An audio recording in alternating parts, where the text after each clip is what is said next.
हरिओम, जय श्री कृष्ण, राधे राधे, जय योगेश्वर। बंशीधरम तोत्रधरम नमामि मनोहरम मोहहरम च कृष्णम। मालाधरम धर्मधुरम धरं च पार्थस्य सारथ्यकरं च देवं। कर्तव्यदीक्षां च समत्वशिक्षां ज्ञानस्य भिक्षां शरणागतिं च ददाति गीता करुणाद्रभूता। कृष्णेन गीता जगतो हिताय, कृष्णेन गीता जगतो हिताय। श्रीमद् भगवद गीता जी और अध्याय 18वां श्लोक 20वां। भगवान ने गीता जगत के हित के लिए गाई। आइए अब भगवान सात्विक ज्ञान का वर्णन करते हैं। तो कल भगवान ने कहा था 3 प्रकार है। ज्ञानम कर्म च कर्ता च त्रिधैव गुण भेदतः प्रोच्यते गुण संख्याने यथा वच्छृणुतान्यपि। गुणों का विवेचन करने वाले शास्त्रों में गुणों के भेद से ज्ञान, कर्म और कर्ता तीन प्रकार से कहे गए हैं। मैं उनको ठीक तरह से कहता हूँ, तुम सुन लो। अब भगवान सबसे पहले कहते हैं सात्विक ज्ञान का वर्णन। सर्वभूतेषु येनैकम् भावमव्ययमीक्षते अविभक्तं विभक्तेषु तज्ज्ञानं विद्धि सात्विकम्। सर्वभूतेषु येनैकं भावमव्ययमीक्षते अविभक्तं विभक्तेषु तज्ज्ञानं विद्धि सात्विकम्। जो ज्ञान से साधक भिन्न भिन्न अलग अलग सारे प्राणियों में अविभाजित के रूप में एक अविनाशी भाव सत्ता को देखता है, वही ज्ञान को तू सात्विक ज्ञान जान। सर्वभूतेषु येनैकम्, व्यक्ति, वस्तु आदि जो कुछ भी दिखाई दे रहा है, व्यक्ति वस्तु बिना का नहीं है, परंतु सब में परिपूर्ण परमात्मा का ही सब कुछ है। तो वह व्यक्ति, वस्तु आदि की स्वतंत्र सत्ता नहीं है। जैसे तुलसीदास जी कहते हैं ना,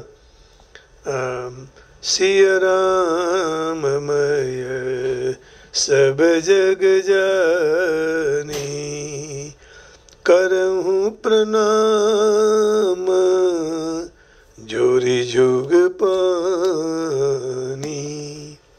तो कोई भी व्यक्ति उसमें प्रतिक्षण परिवर्तन हो रहा है, लेकिन क्योंकि स्वतंत्र सत्ता उनकी नहीं है। कोई भी व्यक्ति, वस्तु आदि ऐसी नहीं है जिसमें परिवर्तन न होता हो। परिवर्तन नित्य होता रहता है क्योंकि उनकी स्वतंत्र सत्ता नहीं है। परंतु अपने अज्ञान, अनसमझ से, अज्ञान से उनकी सत्ता दिखाई देती है। जब अज्ञान दूर हो जाता है तो ज्ञान हो जाता है। तब साधक की दृष्टि में अविनाशी तत्व की ओर दृष्टि जाती है कि भगवान ही सब कुछ है, जिनकी सत्ता से यह सारा चल रहा है। ना सतो विद्यते भावो ना भावो विद्यते सतः उभयोरपि दृष्टोन्तस्त्वनयोस्तत्वदर्शिभिः। तो सत का कभी असत है ही नहीं। हाँ? ज्ञान होते ही साधक की दृष्टि परिवर्तनशील वस्तुओं को भेद कर परिवर्तन रहित तत्व की तरफ हो जाती है। वो जैसे हैं वैसे ही रहते हैं। वस्तु, व्यक्ति, पदार्थ, हम सब में परिवर्तन आता है, लेकिन परमात्मा अपरिवर्तनशील है। देखिए, और जब परिवर्तन रहित तत्व की तरफ दृष्टि जाएगी तो फिर विभक्त अर्थात अलग अलग वस्तु, व्यक्ति, परिस्थिति, घटना आदि में विभाग रहित एक तत्व को ही देखेंगे। 13वें अध्याय के 27वें श्लोक में भगवान कहते हैं, समम सर्वेषु भूतेषु तिष्ठन्तं परमेश्वरं विनश्यत्स्व विनश्यन्तं यः पश्यति स पश्यति। जो मनुष्य नष्ट हो रहे हुए सारे प्राणियों में परमेश्वर को नाश रहित और समरूप में स्थित देखता है, वह वास्तव में अच्छा ठीक देखता है, बाकी ठीक नहीं देख रहा है। तो इसी अध्याय के 16वें, माने कोई व्यक्ति नष्ट हो रहा है तो भगवान नष्ट नहीं हो रहे, वो तो है ही, वो आदि है, अनादि है। उनकी सत्ता तीनों काल में है। इसलिए उनको कालातीत कहा गया है। अविभक्तं च भूतेषु विभक्तमिव च स्थितं भूतभर्तृ च तज्ज्ञेयं ग्रसिष्णु प्रभविष्णु च। वो परमात्मा स्वयं अविभाजित होते हुए भी संपूर्ण प्राणियों में विभाजित होते हैं, होकर स्थित है, और वह जानने योग्य परमात्मा ही संपूर्ण प्राणियों को उत्पन्न करने वाले और उन सब प्राणियों का भरण पोषण करने वाले रुद्र के रूप में संहार करने वाले हैं। तीनों रूप में भगवान है। अविभक्तम च भूतेषु विभक्तमिव च स्थितं भूत भर्तृ तज्ज्ञेयं ग्रसिष्णु प्रभविष्णु च। माने generator, operator, destroy, GOD, God, जो बात कही है वही बात यहाँ से उठा के वहां रखी गई है। तो ज्ञान होते ही परिवर्तन रहित तत्व की और दृष्टि चली जाती है। फिर विभक्त अर्थात अलग अलग वस्तु, व्यक्ति, परिस्थिति, घटना आदि में विभाग रहित एक तत्व को देखते हैं। तात्पर्य यही हुआ कि अलग अलग ज्ञान और यथा योग्य अलग अलग व्यवहार होते हुए भी विकारी वस्तुओं में स्वतः सिद्ध निर्विकार एक तत्व को देखते हैं। उसके इस तरह देखने की पहचान है कि उनके अंतःकरण में राग द्वेष नहीं होता है। तज्ज्ञानम विद्धि सात्विकम, तो उस ज्ञान को तू सात्विक जान। परिवर्तनशील वस्तुएं वृत्तियों के संबंध से उनको सात्विक ज्ञान कहते हैं। संबंध रहित होते ही यही ज्ञान वास्तविक बोध कहा जाता है, जिसको भगवान ने सारे साधनों से जानने योग्य ज्ञेय तत्व बताया। ज्ञेयं यत्तत् प्रवक्ष्यामि यज्ञात्वा अमृतमश्नुते। अब देखिए 13वें अध्याय का 12वां श्लोक, और भगवान क्या कह रहे हैं? ज्ञेयं यत्तत् प्रवक्ष्यामि यज्ञात्वा अमृतमश्नुते अनादिमत् परम ब्रह्म न सतन्नासदुच्यते। जो ज्ञेय पूर्वोक्त ज्ञान से जानने योग्य है वह परमात्मा तत्व को मैं ठीक तरह से कहूंगा।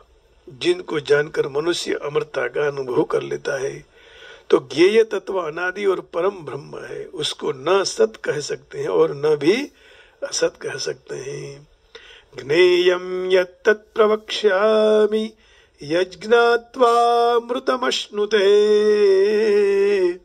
अनादिमत् परम ब्रह्म न सतन्नासदुच्यते। तो मार्मिक बात अब कहते हैं कि संसार का ज्ञान इंद्रियों से होता है, इंद्रियों का ज्ञान बुद्धि से, बुद्धि का ज्ञान हूँ से होता है, और वही हूँ बुद्धि इंद्रिय विषय इन तीन को जान लेता है। तो इंद्रियों से परमात्मा का ज्ञान माने चक्षु से, श्रवण से, लेकिन परंतु यहाँ हूँ भी एक प्रकाशक है। जिसमें हूँ का भान होता है वह प्रकाश सर्वदेशीय और असीम है, जबकि हूँ एक देशीय और सीमित है। उस प्रकाश में जिस तरह हूँ का हम को भान होता है, उसी तरह तू या यह तत्वमसि अयम आत्मा ब्रह्म, तो तू यह अहम ब्रह्मास्मि, उनका भी ज्ञान भान हो जाता है। तो प्रकाश किसी का नहीं होता है, वास्तव में प्रकाश निर्गुण है, क्योंकि प्रकाश का कोई आकार थोड़ी होता है, परंतु व्यक्ति विशेष में रहने वाले होने से वृत्तियों के संबंध से सात्विक ज्ञान होता है। तो हूँ और तू का ज्ञान, इसका यह हो जाना चाहिए। तो यह सात्विक ज्ञान को दूसरी तरह से प्रकार से समझना चाहिए।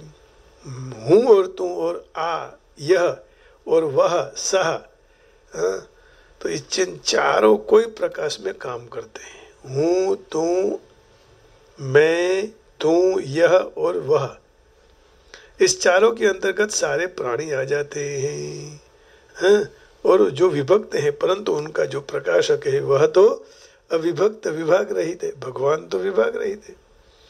तो बोलने वाला हूँ, उसके समक्ष सुनने वाला तू, उसके पास के वाला आ, वो दूर वाला ते कहा जाता है। बहुत अच्छी बात कही, जैसे दिस, दैट, अयम एषः सः संस्कृत में भी होता है। तो अर्थात बोलने वाले अपने को हूँ कहते हैं, सामने वाले को तू कहता है, पास वाले को यह कहते हैं, दूर वाले को वह कहते हैं। तो जो वो कहते हैं तू बना हुआ है वह हूँ हो जाए तो हूँ बना हुआ तू हो जाएगा, आ और वह वही रहेंगे। इस तरह आ यह कहने वाला जो मैं बन गया तो तू कहवड़ा हुआ ना बन जाएगा, कहने वाला बन जाएगा, और मैं माने हूँ कहने वाला तू बन जाएगा। तो वह परोक्ष होने से अपनी जगह ही रह गया। अब वह कहने वाला मैं बन जाएगा तो उसकी दृष्टि में मैं और तू और यह कहने वाले सब वे हो जाएंगे। इस तरह मैं तू यह वह इस चारों एक दूसरे की दृष्टि में चारों बन सकते हैं, माने अलग अलग है लेकिन एक बन सकते हैं। इससे यह सिद्ध हुआ कि मैं तू यह और वह यह सब परिवर्तनशील है, टिकने वाले नहीं है। उदाहरण के रूप में राम श्याम गोविंद गोपाल 4 व्यक्ति है। अब राम और श्याम एक दूसरे के सामने है, गोविंद उसके पास है ना, गोपाल उनसे दूर है।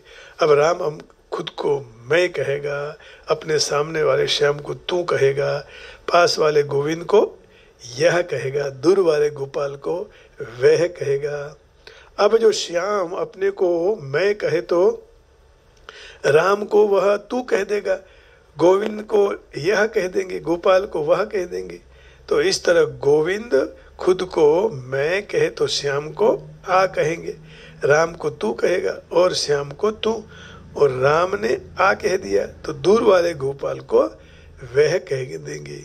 अब जो गोपाल अपने को हूँ कहे तो राम श्याम गोविंद तीनों वह कहेंगे। इस तरह राम श्याम गोविंद और गोपाल चारों एक दूसरे की दृष्टि में मैं तू यह बन सकते हैं। तो इससे भान हो जाता है। अब क्या कह रहे हैं कि वास्तविक अर्थात टिकने वाला नहीं, जो वास्तविक यदि होता तो एक ही रहते। वास्तविक तो ये सबका प्रकाशक और आश्रय है, जिनके संबंध में मैं तू आ यह वह का भान हो रहा है। तो प्रकाश में मैं हूँ यह वह चारों नहीं है, बल्कि उनसे चारों को सत्ता मिलती है ना। भगवान की सत्ता इन चारों को मिलती है, इसलिए तो वो दिखाई दे रहे हैं, हूँ कह रहे हैं, वह कह रहे हैं। तो अपनी मान्यता के कारण मैं तू यह वह उनका भान होता है, परंतु प्रकाशक का भान नहीं होता है। प्रकाशक सबको प्रकाशित करता है, स्वयं प्रकाश स्वरूप है और निरंतर यथावत रहता है। और हूँ मैं यह वह यह सब विभक्त प्राणियों का स्वरूप है। और जो वास्तविक प्रकाशक है तो वह तो अविभक्त है, अविभक्तम विभक्ते जो, तो विभक्त वही वास्तव में सात्विक ज्ञान कहा गया। अभी ही हमने वो श्लोक को पढ़ा। तो विभाग वाली परिवर्तनशील और नष्ट होने वाली जितनी वस्तुएं हैं, यह ज्ञान उसका प्रकाशक है और स्वयं वह निर्मल और विकार रहित है। तत्र सत्वम निर्मलत्वात् प्रकाशकमनामयम्।